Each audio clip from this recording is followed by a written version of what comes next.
बिल्लाहि मिनश्शैतानिर्रजीम बिस्मिल्लाहिर्रहमानिर्रहीम अल्लाहुम्मा सल्लि अला मुहम्मद व आले मुहम्मद। मोमिनीन कराम, तिजारत के अहकाम बता रहे हैं ताकि इंसान अपना ज़रिया माश हलाल बना सके, हलाल कमा सके और अपने औलाद के शिकम में दुरुस्त लुकमा, हलाल लुकमा डाल सके, क्योंकि इसके असरात फिर सारी ज़िंदगी रहते हैं। इंसान हराम खाए तो फिर उसके बुरे असरात ऑटोमेटिकली ज़िंदगी में आ जाते हैं। तो इसके रिलेटेड आज हम जिक्र करेंगे कि बैंक में काम करना जायज़ है या नहीं है। बहुत ज़रूरी मसला है, काफ़ी लोगों को मुश्किल भी पेश आएगी ये वीडियो सुनने के बाद कि जी हम क्या करें। तो उनके लिए बस यही दरख्वास्त है कि रिज़्क देने वाली ज़ात खुदा की है। आप ख़ुद भी बचें और आने वाली नस्लों की वो तरबियत करें, तैयारी करें कि वो फ्यूचर अपना ऐसे बैंकों में ना बनाएं कि जिनका ख़ुद कमाना ही, जिनके अंदर काम करना और कमाना ही हराम है। ज़रूरी नहीं है कि आप बैंक मैनेजर बनें, ज़रूरी नहीं है। या फिर ऐसा बैंक तलाश करें जो हमारी बताई हुई शरात के ऊपर पूरा उतरता है, तो फिर आप वहाँ काम करें। सूद के मामलात करता हो बैंक, तो उसमें काम करना जायज़ नहीं है। अगर सूद के मामलात करता है बैंक, तफसीली अहकाम है, बारी बारी जिक्र करेंगे।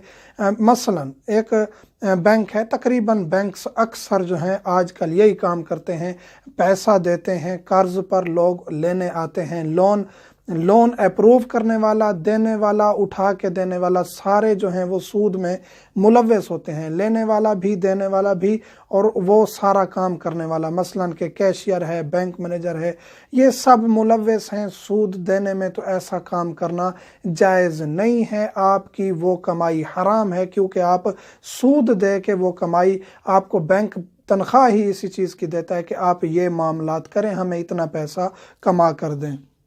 वो काम जिसमें आप सूद का लेन देन करते हैं वो हराम है। हाँ, अलबत्ता वो काम जो सूद का लेन देन जिसमें नहीं है, जैसे कि एक गार्ड है बैंक का, या मसलन के ऐसा कोई अफसर है बैंक का जो सूद के मामलात में मुदाखलत नहीं करता। मुमकिन है बैंक मैनेजर ऐसा कर सकता हो कि मैं साइन नहीं करूँगा, किसी और को दे देता है कि ये आप सारा काम करेंगे, मैं इसमें मुलव्वस नहीं हूँ।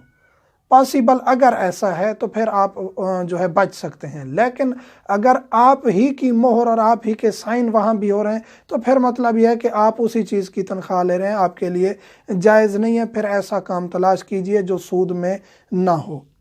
काफिर से फ़कत नफ़ा लेने वाला, फ़कत काफिर से नफ़ा लेने वाला ऐसा बैंक जो फ़कत काफिर मुल्कों में बाज़ लोग बैंक में काम कर रहे हैं, काफिर आते हैं वहाँ से लेन देन करते हैं, तो कोई मसला नहीं है। काफिरों का बैंक है, काफिर आके लेन देन कर रहे हैं, आप वहाँ जॉब कर रहे हैं, चाहे वो मुसलमानों का भी बैंक हो, लेकिन वहाँ काफिर आके सूद अदा करते हों, तो फिर कोई हर्ज नहीं है, वहाँ आप काम कर सकते हैं, क्योंकि मुसलमान का माल मोहतरम है, एहतराम करना ज़रूरी है, उससे सूद लेना जायज़ नहीं है। काफिर से आप सूद खा सकते हैं, ले सकते हैं, लेकिन सूद दे नहीं सकते। मतलब यह है कि नफ़ा नहीं दे सकते आप काफिर को। काफिर से आप पैसे लेके उसको इजाफी नहीं दे सकते, क्योंकि आपका माल मोहतरम है, इस्लाम में एहतराम है आपके माल का, क्योंकि आप ज़कात देते हैं, खुम्स देते हैं, आप मुसलमान हैं, इस वजह से आपके माल की अहमियत है। आप ऐसे इजाफी किसी को भी देंगे वो सूद है, आपका देना जायज़ नहीं है, उसका लेना जायज़ नहीं है, अगरचे आप राज़ी भी हों, क्योंकि एक पाबंदी है, एक शरीयत ने एक दायरा बना दिया, उसके अंदर हमने रहना है।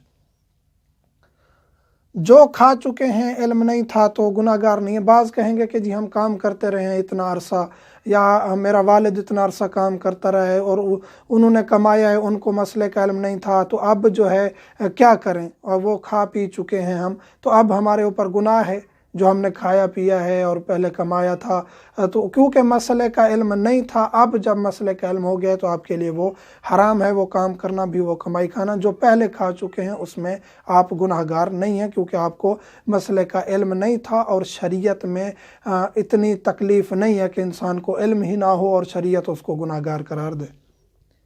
हलाल रिज़्क कमाना ज़रूरी है। फिर दरख्वास्त करूँगा कि रिज़्क देने वाली ज़ात खुदा की है। एक वो रिज़्क है जिसके पीछे आप भागते हैं, जैसे कि ऐसे हराम काम तलाश करते हैं लोग, सूद देने शुरू हो जाते हैं, सूद का कारोबार है, बाकी ऐसे काम हैं, हराम खोरी है, तो वो रिज़्क है जो आप उसके पीछे भाग रहे हैं। हलाल हराम का आपको पता ही नहीं है, अपने आप को भी, अपनी नस्लों को बर्बाद कर रहे हैं। एक वो रिज़्क है जो खुदावंद करीम ने आपको देना है, वो रिज़्क आपके पीछे रहता है हमेशा।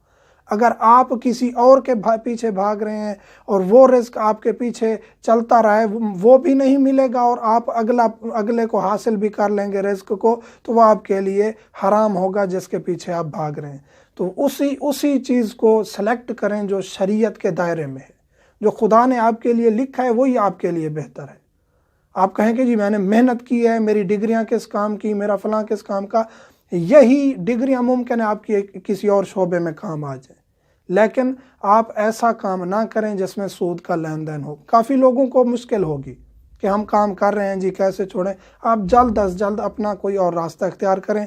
بینک میں اگر آپ سود کا معاملہ کرتے ہیں، لین دین کرتے ہیں، تو یہ کام آپ کا جائز نہیں ہے۔ اس کے علاوہ آپ بینک کے ڈرائیور ہیں، گارڈ ہیں، آپ کوئی ایسا کام کر رہے ہیں اس میں جس میں سود کا آپ معاملہ نہیں کرتے، تو آپ کام کر سکتے ہیں۔ اگرچہ بینک جو بھی کما رہا ہے یہ نہیں ہے کہ وہ سود کما رہا ہے، کیونکہ آپ کو وہ اس چیز کی تنخواہ دی جا رہی ہے۔ اسی طرح آپ کسی کافر کے ہاں بھی کام کریں، اگرچہ وہ کچھ بھی کماتا ہو، آپ کام اپنا خود حلال کریں، آپ حرام نہ کمائیں، تو آپ کے لیے جائز ہے۔ مومنین سے ملتمس ہوں، ہمیں دعا میں یاد رکھا کریں۔ والحمدللہ رب العالمین۔